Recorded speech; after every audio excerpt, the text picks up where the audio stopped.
आजकल हमारी सोसाइटी में there are so many issues and marriages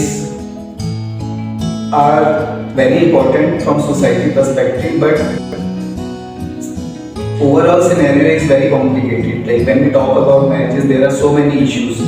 So what do you think, like, you know, how, why and how these kind of issues can be managed? Because I think there are list of issues when we talk about, you know, marriages. So what do you think about that?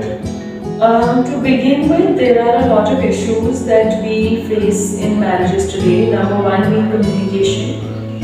Number two being gender differences, wherein the boy is brought up with a different mindset, the girl is brought up with a different mindset, and when they both come together, it is very important to make a new institution altogether, bringing the best from each other.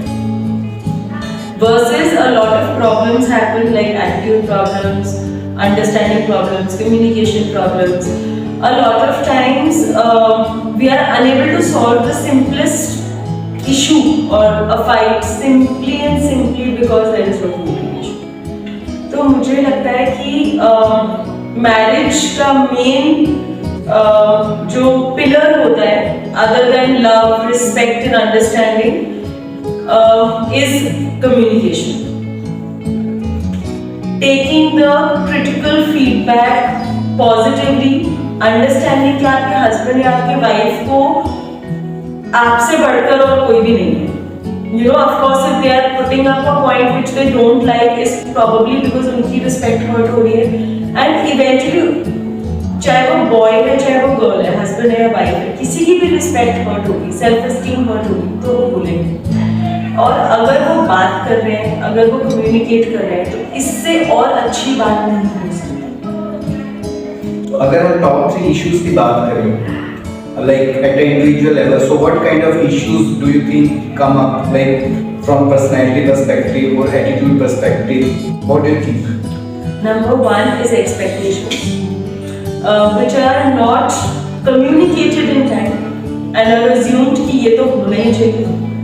Number two is compatibility, which is again connected to expectations. And number three is understanding of each other and each other's personality. You know, there's something very interesting I had read which says that marriage has to be 100 every day. It has to depend on the compatibility of husband and wife. If one day someone is 70, the other is 30, and someday one is 80 and the other is 20. But it has to be 100 at the end of the day.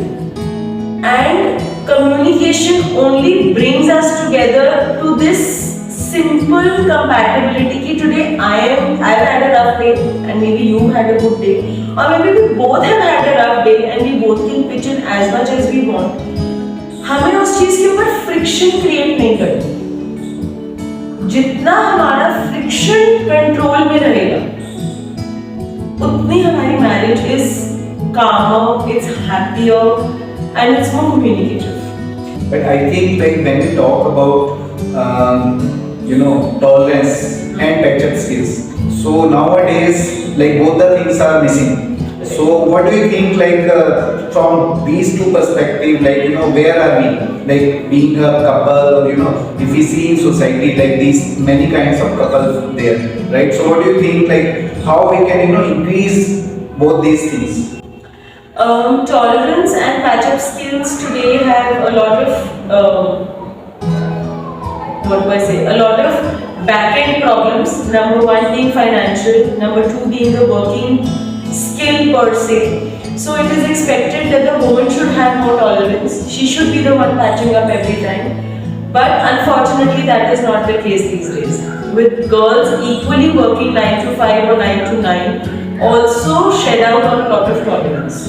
They also are humans and lose out on a lot of tolerance skills.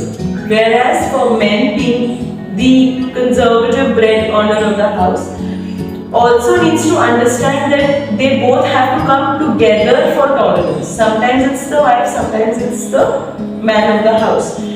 And so forgiveness is very important.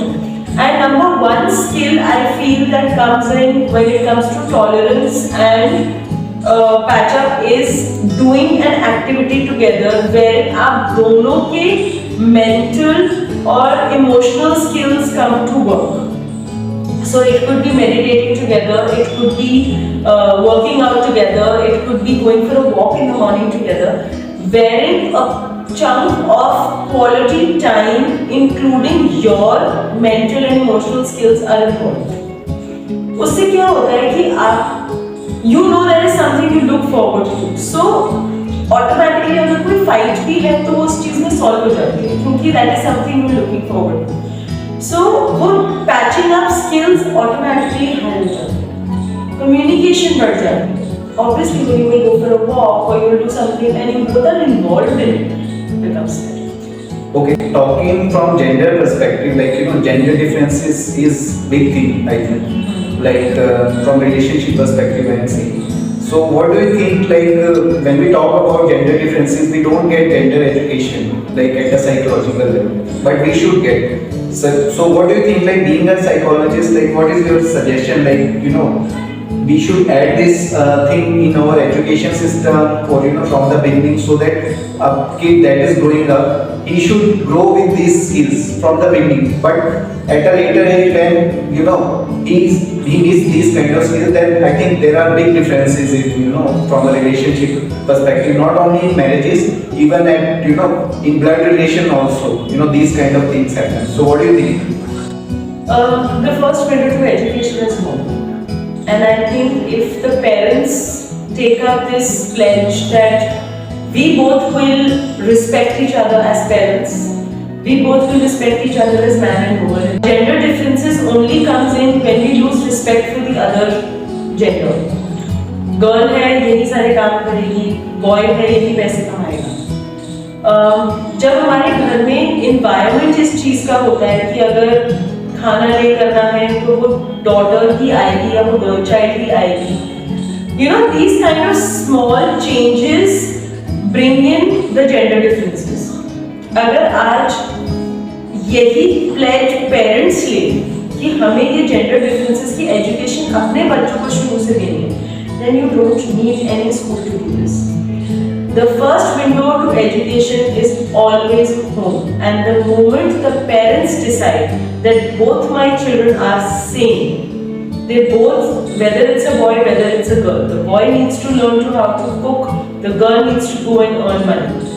Automatically they will grow and they will look forward the same thing in their partners when they grow up. They will never fall in a trap of a wrong person in a love marriage or in an arranged, because they will understand that this is the difference in that person's mind and I cannot put up with it. So when we talk about any relation, so emotion plays a key role, right? But what is happening, like because of lifestyle and there are some other changes, like most of the people are calculating nowadays, so they use more of head instead of heart, right? But for any relation, we need to think from heart. So what do you think, like how this puzzle can be solved? Because I think like it is by nature now, people are getting used to this kind of thing. So what is your suggestion? Relationships have become very calculated because most of us lack communication. I would repeat that. Because there is lack of emotional support. There is love, but there is lack of emotional support because मैं क्यों करूँ? मैं तब करूँगी जब मुझे सामने से मिले. Is the kind of trouble that is happening in marriages. मैं भी तो सुबह काम करने जा रही हूँ. The man I expected to do everything and he's not doing. मैंने assume कर लिया, मैंने communicate किया. जब मैंने communicate नहीं किया तो मैंने automatically अपने बीच में एक wall खड़ी कर दी. Emotional support means I am standing with you before you ask for it. But that does not mean कि मेरी expectations आपसे खत्म हो. It's a very thin line difference between understanding that respect is not going anywhere. I am standing with you, but only when you also reciprocate the same. So coming back to your question, जब हमारे साथ ये problems होती है marriage के अंदर, it is because there is lack of understanding each other. हम calculative कब होते हैं जब हमारा इमोशनल टैंजेंट बीच में से हट जाता है, then there are just two roommates living together. आपने ये किया, मैंने ये किया. जैसे ही वो roommates वाली फीलिंग हट जाती है, then there is no trouble. Then you will never think this way. Another two emotions I think that are playing key role in breaking marriages are ego and short-temperedness. So what do you think, like, how these two things are affecting, different kind of, people? Because it is very common, like, and, due to some anger and, things cross the line, So how we should, stop these things in the beginning itself so that, more damage should be get controlled. Stress is increasing massively. Work stress, money stress, financial stress, coming up to expectations of your wife or your husband every time. There's a lot of comparison that is coming, that is bringing in a lot of aggression. उसके पास phone है, मेरे पास नहीं है, वो मुझसे जल्दी successful हो गया. She's wearing a particular thing, I'm not wearing it. So ये सारी चीजें are bringing in a lot of anger. It's bringing in a lot of stress, and the only way to heal this is knowing what your priorities are. अगर आज आपकी priority है घर बनाना, then you have to understand कि you will have to let go of a lot of things. आपको अगर priority है कि आपने अच्छी life जीनी है, you want to show off, then you have to understand that you cannot go in the other direction. So priority is very important. The moment you prioritize what you want in life, आपके stress levels कम हो जाते हैं because you know exactly what you're doing and what is the reason behind it. Ego comes in when there is lack of understanding between two people. For example, if today I am the only one saying sorry every time, at one point in time I will bring in the ego and say, why am I always wrong? Reason again being respect. Ego comes in when you are not respected. Ego comes in when your self-respect is hurt. Ego comes in when you are unable to explain what you want as an expectation, but you fail to do so. So the only way of doing this is having to probably have someone sit between the two of you and first listen. A lot of times ego also comes in when we do not filter out what we want to say. So what happens is जब कोई fight हो गया है और हम anger में इतना कुछ बोल देते हैं that hurts the other person, which is where therapy comes in, couple counseling comes in. So there are a lot of people who come in once a week or once in 2 times, once in 2 weeks to just vent out. So when they speak in front of the counselor and they've blurted out everything they have, when they go back to their partner to talk, everything that they want to say is filtered. It is spoken with a lot of respect, with a lot of understanding, with a lot of love. कि मुझे ये problem होगा, इसका हम कैसे solution निकाल सकते हैं rather than stress, anger and ego. Perspective counseling is very helpful. So do you think like pre-marriage counseling should be mandatory? Like going ahead with the marriage, because there are so many issues that are ignored when we are in the process of marriage. So what do you suggest?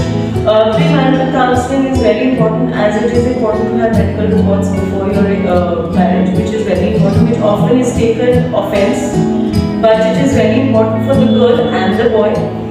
For pre-marital counseling, a third person perspective is very important. Sometimes girls have certain expectations, while sometimes the boy has certain expectations.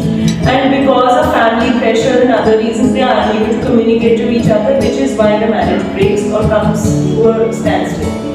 Wherein if you do go to a pre-marital counseling, you have a place where you can openly talk to each other that I have certain issues and these are my certain issues. And so, this is something that is the outcome of that. Are you okay with it? Are you not okay with it? So this is what gives you a platform to speak openly without feeling scared that the third person will be judging you or either one of you will be judging. Sometimes counseling also gives you a platform to individually communicate to the other partner. So maybe the girl is coming to me, she's saying I have these 3 expectations. I don't know if he would be okay understanding this. So I want you to speak to him on my behalf. So I speak to them on their behalf and I understand what is it, and then I bring them together and say this is what it is. So I think we have so many issues and we have created a list of more than 20 issues that directly or indirectly affect different kind of marriages.